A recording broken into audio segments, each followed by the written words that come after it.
वर्षों में भारत की इकोनॉमी के फंडामेंटल्स को मजबूत करने के सरकार के प्रयासों का ही नतीजा है। एक समय था जब भारत पर भरोसा करने से पहले भी 100 बार सोचा जाता था। हमारी इकोनॉमी हो, हमारा बजट हो, हमारे लक्ष्य हो, जब भी इनकी चर्चा होती थी तो शुरुआत एक क्वेश्चन मार्क के साथ होती थी और उसका एंड भी एक क्वेश्चन मार्क से ही होता था। अब जब भारत फाइनेंशियल डिसिप्लिन, ट्रांसपेरेंसी और इंक्लूसिव अप्रोच को लेकर चल रहा है तो एक बहुत बड़ा बदलाव भी हम देख रहे हैं। अब चर्चा की शुरुआत पहले की तरह क्वेश्चन मार्क की जगह विश्वास ने ले ली है और चर्चा के अंत वाले समय में भी क्वेश्चन मार्क की जगह अपेक्षा ने ले ली है। आज भारत को वैश्विक अर्थव्यवस्था का ब्राइट स्पॉट कहा जा रहा है। भारत आज G20 की प्रेसिडेंसी का दायित्व भी उठा रहा है। 2021-22 में अब तक का सबसे ज्यादा FDI देश को प्राप्त हुआ है। इस निवेश का बड़ा हिस्सा मैन्युफैक्चरिंग सेक्टर में हुआ है। PLI स्कीम का लाभ उठाने के लिए लगातार एप्लीकेशन आ रही है। हम ग्लोबल सप्लाई चेन का अहम हिस्सा भी बनते जा रहे हैं। निश्चित तौर पर ये कालखंड भारत के लिए बहुत बड़ा अवसर लेकर आया है और हमें ये मौका जाने नहीं देना चाहिए। इसका पूरा लाभ उठाना चाहिए और मिलकर के करना चाहिए। साथियों, आज का नया भारत अब नए सामर्थ्य से आगे बढ़ रहा है। ऐसे में भारत के फाइनेंशियल वर्ल्ड के आप सभी लोगों की जिम्मेदारी भी बढ़ गई है। आज आपके पास दुनिया का एक मजबूत फाइनेंशियल सिस्टम है। जो बैंकिंग व्यवस्था 8-10 साल पहले डूबने की कगार पर थी, वह अब लाभ में आ गई है। आज आपके पास ऐसी सरकार है जो लगातार साहसपूर्ण निर्णय कर रही है।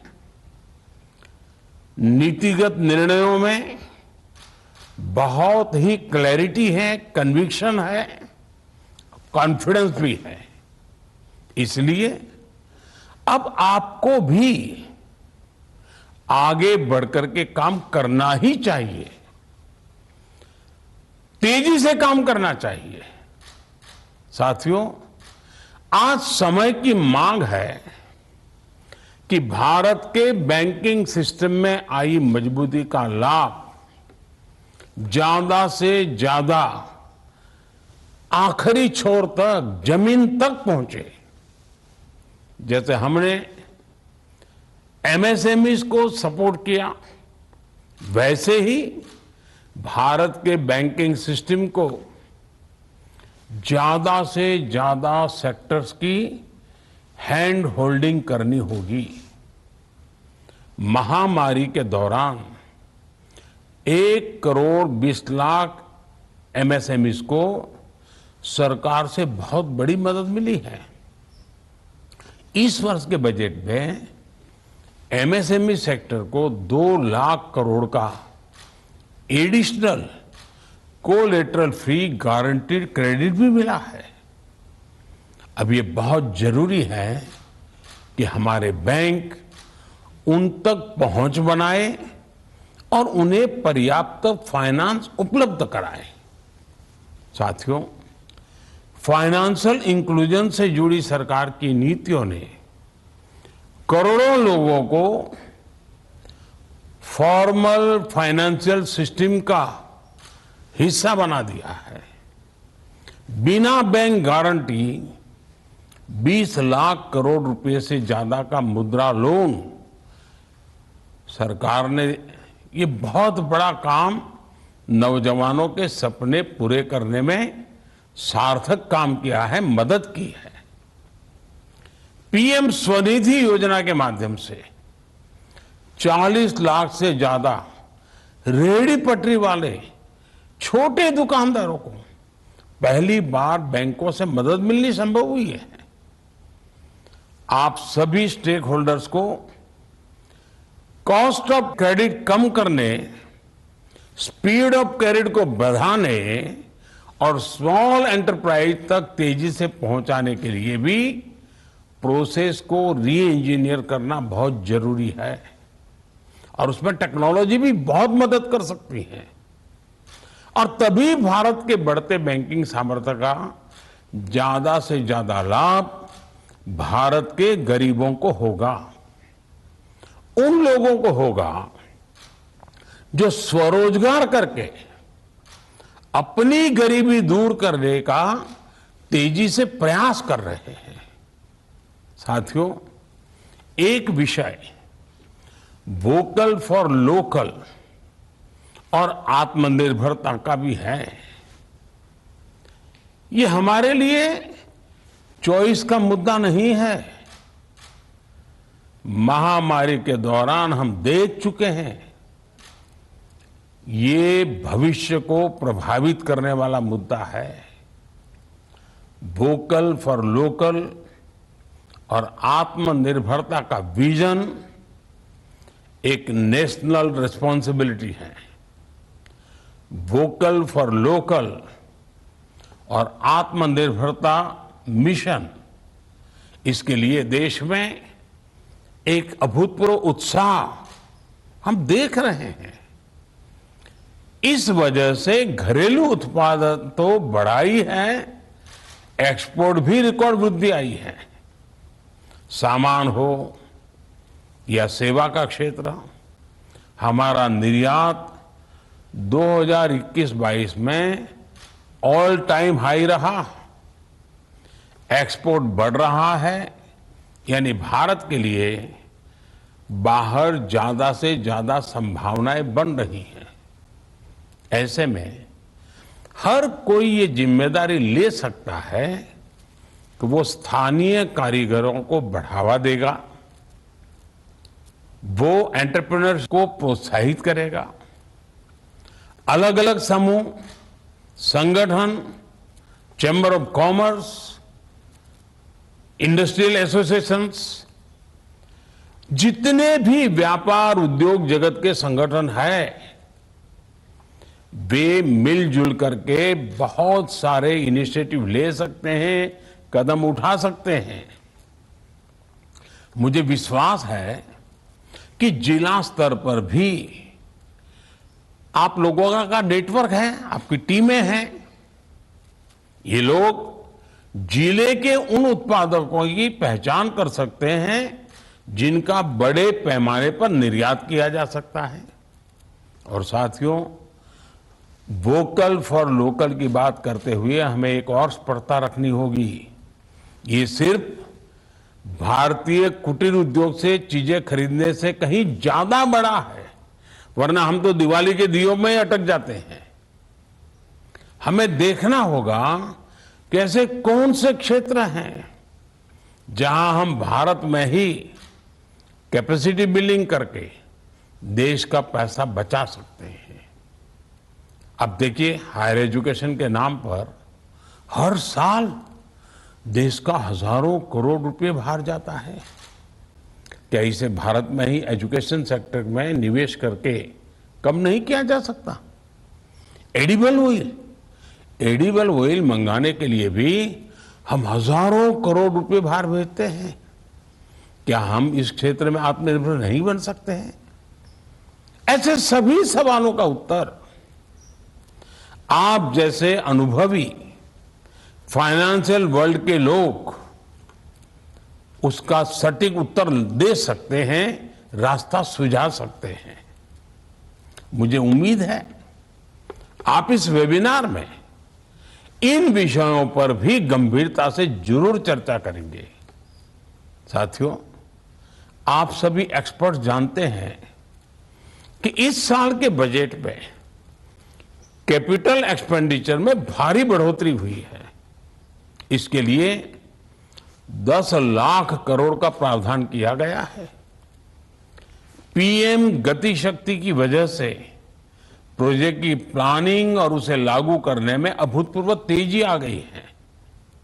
हमें अलग अलग ज्योग्राफिकल एरियाज और इकोनॉमिक सेक्टर्स के प्रगति के लिए काम करने वाले प्राइवेट सेक्टर को भी ज्यादा से ज्यादा सपोर्ट करना होगा। मैं आज देश के प्राइवेट सेक्टर से भी आह्वान करूंगा कि सरकार की तरह ही वो भी अपना इन्वेस्टमेंट बढ़ाएं ताकि देश को इसका ज्यादा से ज्यादा लाभ हो। साथियों, बजट के बाद टैक्स को लेकर के भी काफी बातें होती रही है। एक समय तो हर तरफ यही बात छाई रहती थी, मैं भूतकाल की बात करता हूं, कि भारत में टैक्स रेट कितना ज्यादा है। आज भारत में स्थिति बिल्कुल अलग है। जीएसटी की वजह से, इनकम टैक्स कम होने की वजह से, कॉरपोरेट टैक्स कम होने की वजह से भारत में टैक्स बहुत कम हुआ है। वो बर्डन नागरिकों पर बहुत कम होता जा रहा है। लेकिन इसका एक और एस्पेक्ट भी है। 2013 और 14 के दरमियान हमारा ग्रॉस टैक्स रेवेन्यू करीब 11 लाख करोड़ था। 23-24 के बजट में अनुमानों के मुताबिक ग्रॉस टैक्स रेवेन्यू अब 33 लाख करोड़ से ज्यादा का हो सकता है। ये बढ़ोतरी 200% की है। यानी भारत टैक्स का रेट कम कर रहा है, लेकिन इसके बावजूद टैक्स का कलेक्शन लगातार बढ़ रहा है। हमने अपना टैक्स, उस टैक्स बेस को भी बढ़ाने की दिशा में काफी कुछ किया है। 2013-14 में करीब 3.5 crore individual tax return file होते थे। 2020-2021 में ये बढ़कर 6.5 करोड़ हो चुका है। साथियों, टैक्स देना एक ऐसा कर्तव्य है जो सीधे सीधे राष्ट्र निर्माण से जुड़ा है। टैक्स बेस में बढ़ोतरी इस बात का प्रमाण है कि लोगों को सरकार पर भरोसा है और वो मानते हैं कि जो टैक्स वो दे रहे हैं उसे पब्लिक गुड के लिए ही खर्च किया जा रहा है। उद्योग जगत से जुड़े होने के नाते और इकोनॉमिक आउटपुट के सबसे बड़े जनरेटर के तौर पर ये हमारी जिम्मेदारी है कि टैक्स बेस की बढ़ोतरी को प्रोत्साहित किया जाए। आपके सभी संगठनों ने, आपके सभी मेंबर्स को इस विषय में लगातार आग्रह करते रहना चाहिए। साथियों, भारत के पास ऐसे टैलेंट, इंफ्रास्ट्रक्चर और इनोवेटर्स है जो हमारे फाइनेंशियल सिस्टम को टॉप पर पहुंचा सकते हैं। इंडस्ट्री 4.0 के इस दौर में भारत आज जिस तरह के प्लेटफॉर्म विकसित कर रहा है वो पूरी दुनिया के लिए मॉडल बन रहा है। जेम यानी गवर्नमेंट ई मार्केट प्लेस ने भारत के दूर सुदूर में रहने वाले छोटे दुकानदार को भी सरकार को सीधे अपना सामान बेचने का सामर्थ्य दिया है। भारत जिस तरह डिजिटल करेंसी में आगे बढ़ रहा है वो भी अभूतपूर्व है। आजादी के 75वें वर्ष में डिजिटल तरीके से 75,000 करोड़ ट्रांजैक्शन ये बताता है कि यूपीआई का विस्तार कितना व्यापक हो चुका है। रुपे और यूपीआई सिर्फ कम लागत और अत्यधिक सुरक्षित टेक्नोलॉजी पर नहीं है, बल्कि ये दुनिया में हमारी पहचान है। इसे लेकर इनोवेशन की अपार संभावनाएं हैं। यूपीआई पूरी दुनिया के लिए फाइनेंशियल इंक्लूजन और एम्पावरमेंट का माध्यम बने। हमें इसके लिए मिलकर के काम करना है। मेरा सुझाव है कि हमारे जो फाइनेंशियल इंस्टीट्यूशंस हैं उन्हें फिनटेक के रीच को बढ़ाने के लिए उनके साथ ज्यादा से ज्यादा पार्टनरशिप भी करनी चाहिए। साथियों, अर्थव्यवस्था को मजबूती देने के लिए कई बार बहुत छोटे छोटे प्रयासों से बड़ा असर होता है। जैसे एक विषय है बिना बिल लिए सामान खरीदने की आदत। लोगों को लगता है कि इससे हमारा तो कोई नुकसान हो नहीं रहा है, इसलिए वो अक्सर बिल के लिए पूछ भी नहीं करते। जितना ज्यादा लोगों को ये पता चलेगा कि बिल लेने से देश का फायदा होता है, देश प्रगति की राह पर जाने के लिए ये बहुत बड़ी व्यवस्था विकसित होती है। और फिर देखिएगा लोग आगे बढ़कर के बिल की मांग जरूर करेंगे। हमें बस लोगों को ज्यादा से ज्यादा जागरूक करने की जरूरत है। साथियों, भारत के आर्थिक विकास का फायदा हर वर्ग तक पहुंचे, हर व्यक्ति को मिले। आप सभी को इस सोच के साथ ही काम करना चाहिए।